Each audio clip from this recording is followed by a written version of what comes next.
Braun Strowman gets surgery, The Miz turns face, and we get to watch grown men hit each other with turkey. All of that and more starts right now. Welcome to the WWE Podcast, your place for the most passionate wrestling analysis on the web. Just turn Roman heel. What is WWE waiting for? When other wrestling podcasts put you to sleep, you can count on the WWE Podcast to keep you engaged and asking for more. I've been watching wrestling for over 20 years, and that was one of the best matches I've ever seen. If you're easily offended, this may not be the show for you. Whatever happened to the men being able to physically retaliate against the women in WWE? This is a fantasy environment. This is unlike any other wrestling analysis. So without any further delay, let's get the show started right now. This is the WWE Podcast. Thank you for joining me, and happy Thanksgiving, belated Thanksgiving, to those of you who celebrate, which I would think the majority of us are, right?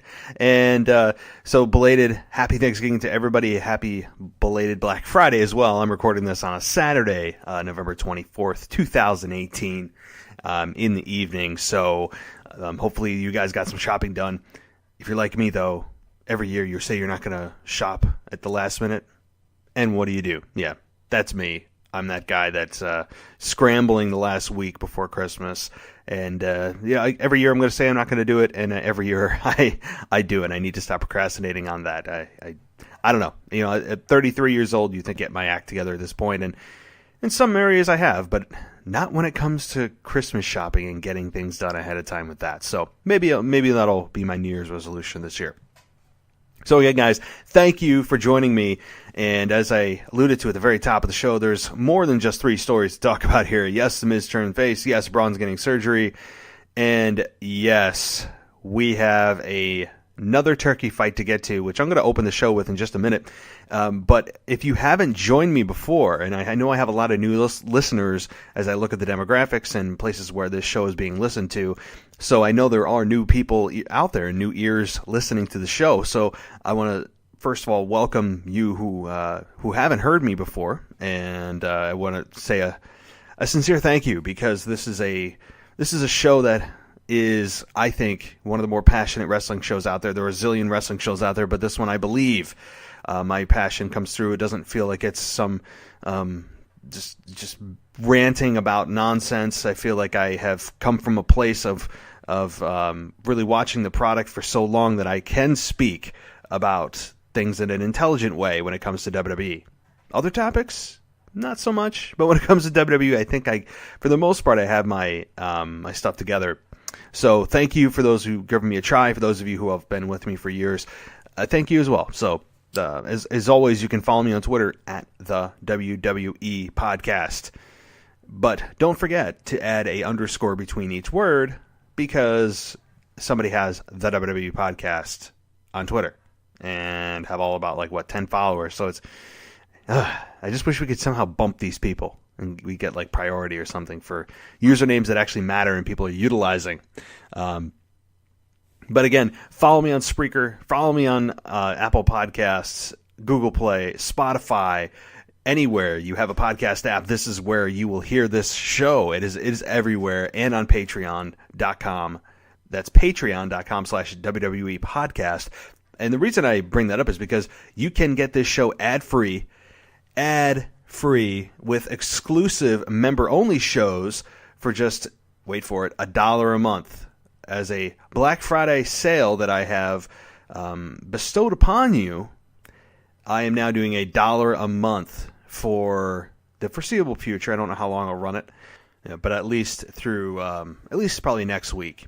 $1 a month, and it gets you a 30-day run of the show ad-free with exclusive shows that are only available to members. So please give me a try if you want to check out the site. I really would appreciate it. So let me start off with, and trust me, guys, I'm not going to harp too long on SmackDown Live, because overall it was a complete joke. So I'm going to get through some of the more entertaining, I guess. I know that many of you have told me that I guess you enjoy the rants that I have, and they're not manufactured. They're not done to get pops and ratings. These are legit angry rants, that I have about the product, and I'll always love the product, but these are things that I just have to get off my chest when it comes to WWE, and some of their just...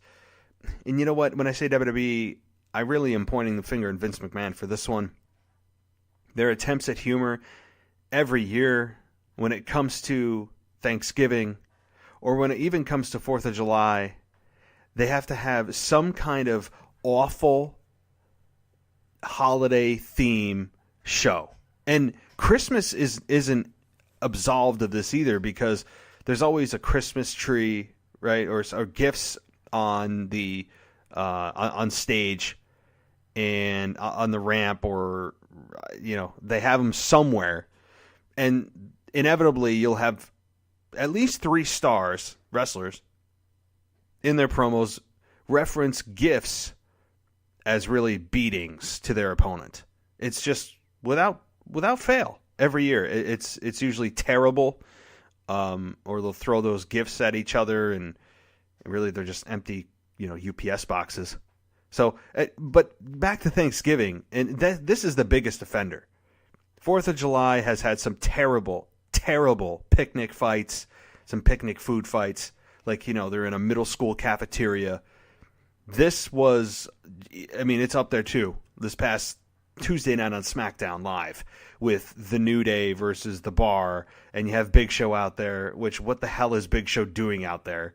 That's another story, but you have Big E referencing breasts and then licking the turkey, and then you have him hitting people in the head with turkey, and then you have Cesaro just getting embarrassed out there with cranberry sauce and gravy and all these different Thanksgiving foods. It's embarrassing. These are the moments that make you cringe as a wrestling fan. These are the moments that you hope that when you have people over that aren't wrestling fans, aren't sitting with you during this crap, because they will get up and leave. Really, it's that bad. I don't understand. I'm sure you have the corporate type sit down with me from WWE. They would say, "Well, we're serving more than one master. It's not all about the older generation fan that lived through the Attitude Era." Okay, great. I get it. You're serving more than one master. You are the entertainment of all. But explain to me what demographic were you trying to target with this nonsense that happens every year? What demographic? Is it the demographic of only having the initials of VM? Maybe? Vince McMahon. Because that's where this comedic, and when I say comedic, I am saying that very loosely, this comedy relief segment, as far as who it's directed to, that's only coming from the brain of one man. You have the gravy Thanksgiving, the first ever Thanksgiving feast fight, or whatever nonsense they want to label it as. And then you had also Drake Maverick less than a week earlier pee his pants. This points back to one man and one man only, who I said last week froze his sense of humor at the age of 8. And even then, like I said, I don't even know what demographic they were shooting for here, because even if you have younger kids watch this, some of them still may say that's stupid. I would bet the majority of them would not enjoy it. I really do. I really believe that. I know at the demographic they were targeting, if I was that old watching this, I would probably be engaged watching it, because it's not because it's good, but because it's so stupid. And you know what who's the real casualty here? Yes, the fans feel stupid, okay? You feel like an idiot for watching this crap, because it's not entertaining. It's taking away from the product that you're trying to watch as a whole. And then, you have these world-class athletes hitting each other with turkey and gravy. And it's just stuff... I don't understand it. It's beyond eye-rolling. It makes me hate to be a WWE fan. I don't know what the purpose this serves. It's not comedy. And then you have them, the New Day, dress up in pilgrim outfits.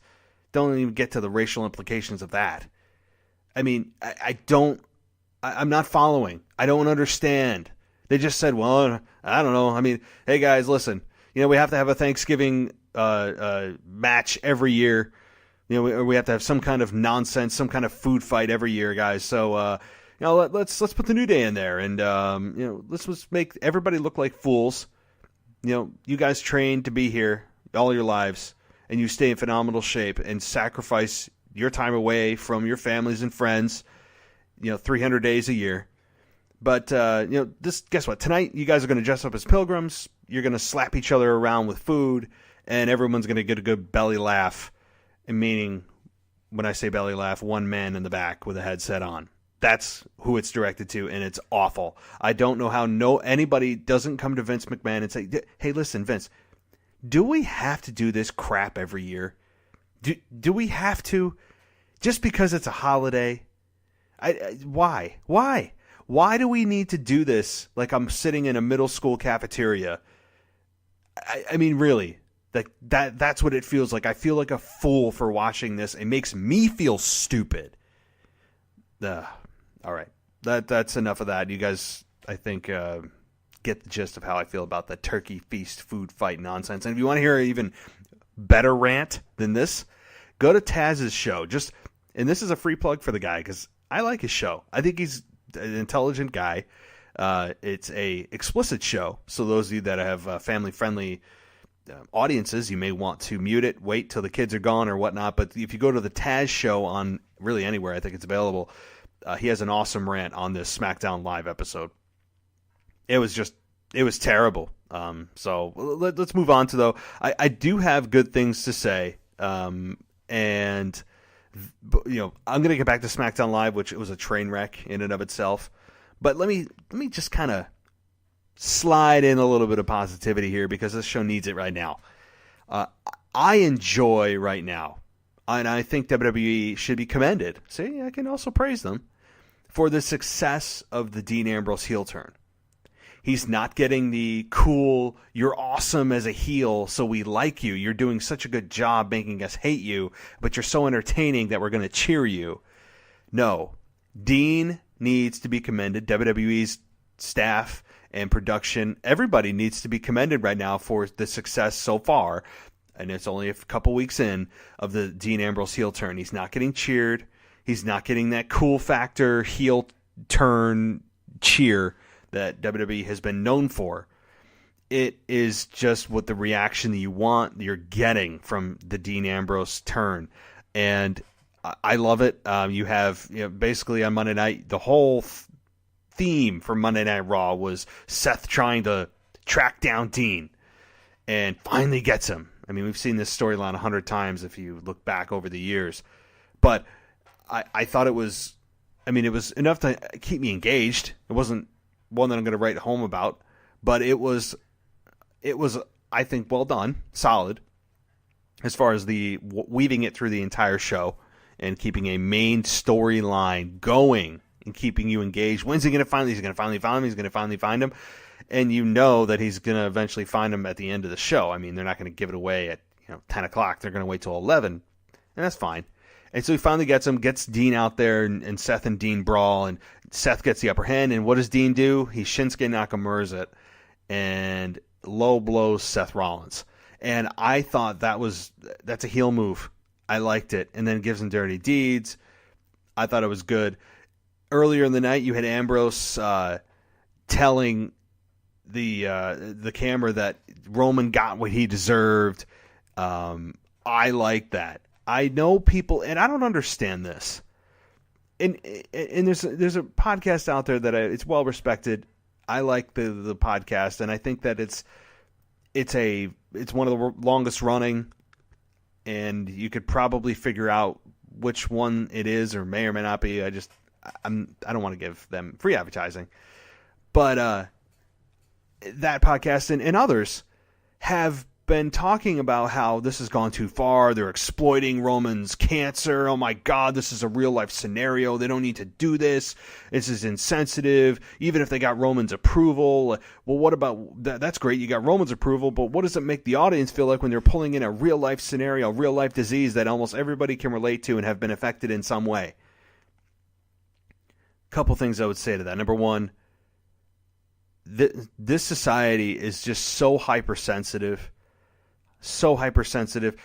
Look at how many times has WWE exploited things that on surface you go, oh my God, why would they do that?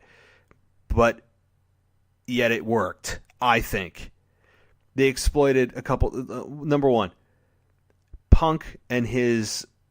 When you have Punk versus Jericho at WrestleMania a few years ago, probably more than that now, right? 5 years ago plus, you had Jericho and CM Punk, and Jericho dumped liquor or rum all over Punk, and Punk is straight edge. And then you had Paul Bearer die, and then Punk was disrespecting Paul Bearer's urn. And then you had Eddie Guerrero die, and Ray and Randy, who are incidentally in a program now, fight over the custody of his son. It was all this stuff. I don't know. I loved it. I don't know. And you may say, well, yeah, they did that in the past, but that doesn't mean it worked. I think it worked. I don't know why people are so damn offended by things that are... You know what the problem is? I think that the fantasy land has such fantasy elements in it that when you bring something real in, people go, whoa, wait, no. I don't want to feel engaged. I don't want to take anything real and pull it into the fantasy environment so that I may believe that there's a little real and feel uncomfortable. This hypersensitive society needs to sit down, shut your mouth, and relax. I don't understand why everybody has to be so damn offended and uncomfortable by something that is pulled from the real world that everybody can relate to. And I agree with that argument. Yes, everybody can. I think it's a horrible disease. I'm not. If somebody out there is thinking that I am advocating for cancer, I mean, come on. No, I'm advocating for wanting to be engaged in a story. I'm advocating for wanting to care and go, oh my God, like, are they really bringing this in? And people talking about it. I think that's awesome. I think that's gutsy. I think it's great. I think it's engaging people and getting people to talk, just like I'm talking about it right now. It's awesome. I love it that and not only have they mentioned it once, and not only did they do it on the night that Roman Reigns announced his leukemia diagnosis, but they continue to do it. That's what's great. They continue to just mention it. It's not the main focus, nor should it be with Rollins and Dean, but it is mentioned. It's a reminder every single week, and I am just, whoever's in charge of this and giving the sign off on it, I would say good for you. Everybody else who's so damn sensitive and say it's in bad taste. Really? Oh, really? Is this the first thing WWE has done that has been in bad taste? When you look at the grand scheme of how bad some of the things they've done, and this is, I mean, you look at the pre-PG era, the TV-14 era, look at Katie Vick when Triple H was in the funeral home. Look at Kane when he used a jumper cable to put it on Shane's testicles. I mean, look at this stuff, the violence that they had against women, which, that's a whole nother topic for a whole nother day. But think of the things that they've done. And you're telling me that they mention cancer and it's supposed to be offensive? And you're supposed to feel uncomfortable? Oh, well, sit down. Hold on. Let me tuck you into bed and make sure you have some nice warm milk that'll help you fall asleep. And grow up. Grow a set. This is the real world. And if you can't handle a fantasy environment that brings in a real element, grow up. I mean, that's what I have to say about that. It's just, seriously, I think cancer is terrible. But if you're going to be offended by something that is brought in a fantasy environment to make it a little more real and engaging and people talking about it, and you don't like that, sit down and change a channel. Go watch Looney Tunes, okay? Go watch Paw Patrol. I don't know. Go do something that is just non-offensive that you can just feel good about all the time. Ah, God. So, the other thing I would want to praise WWE for is staying the course with Ronda Rousey, despite the boos at Survivor Series. I was concerned that they might have a bit of a knee-jerk reaction with Ronda at Survivor Series, and they might have decided to go heel, but I'm glad I'm glad they didn't, because this journey, this babyface journey for Ronda is not yet done. The heel turn, when it happens, and it will, look out. That heel turn for Ronda is going to be hot. It's going to be nasty. And I think Ronda's going to be great at it, and she's got a built-in storyline. Why? Because she is coming from the world of MMA. She's the baddest bitch on the planet. And she's coming in to an environment where she's dominated. And she keeps knocking him down, getting cocky about it, getting arrogant. And you're going to want to see somebody just knock her off her perch and whoop her ass. And it's going to happen. I think that they are starting to see the babyface run on with Rousey crack a little bit. I think the foundation of it has cracked. I think that the structure is overall sound. But it took a hit. And it brought attention to, can Ronda be heel? And the answer is, oh, hell yeah. Oh, hell yeah. So I'm looking forward to the heel turn, but not yet. I think she still has some money to be made as a babyface, and I think that she will continue to be so through at least WrestleMania, and maybe not beyond. Maybe not. We'll see. But I enjoyed Ronda getting on the mic and not trying to talk about avocado toast and whatever all weird millennial thing that she's trying to diss, even though she's a millennial herself. She seems to be a little more comfortable, but I don't know. Stay the course. I'm agreeing with it. Stay babyface, and that's fine with me. For now. So now let's back to SmackDown Live. One more thing about SmackDown Live, as far as the negativity, and I don't like to jump on this bandwagon. People thrive on negativity, and that's really twofold. It's 1A, 1B here. One is the Miz turning face. I don't have a problem with Miz turning face. I have a problem with him asking Shane to be his partner, and then he loses to the Bryan brothers. What? I mean, why is Shane being involved as a centerpiece of the show from a competitor's perspective? He wins the World Cup. And I went on a little bit of a rant like this last week, but it continues to happen. He's been a survivor in the Survivor Series match a couple years in a row now. Faces Undertaker, faces AJ Styles at WrestleMania. It's ridiculous. To me, I can see Shane turning heel, and I hope they turn him heel, as if WWE hasn't had enough heel turns this year. I don't know. I'm tired of seeing Shane, and I'm tired of seeing The Miz I'm not tired of seeing The Miz get buried, but he got buried here. Okay? He got basically crapped on after having a hot few months, gets in a small package, beat by the Bryan brothers. Shane just laughs. Ha, everybody's laughing. It's nonsense. Add to that SmackDown Live got, I know saying in quotations because the pre-show doesn't count, but they got swept by Raw at Survivor Series 6-0. And there's no consequences? No rebound? Just a turkey fight? I mean, what? Why? How is there nothing? There's no consequences. So how are we supposed to care about this awful rivalry to begin with if there's no repercussions? There's no changes. There's nothing. Nothing but turkey and cranberries. And The Miz getting rolled up by no one. I don't understand this.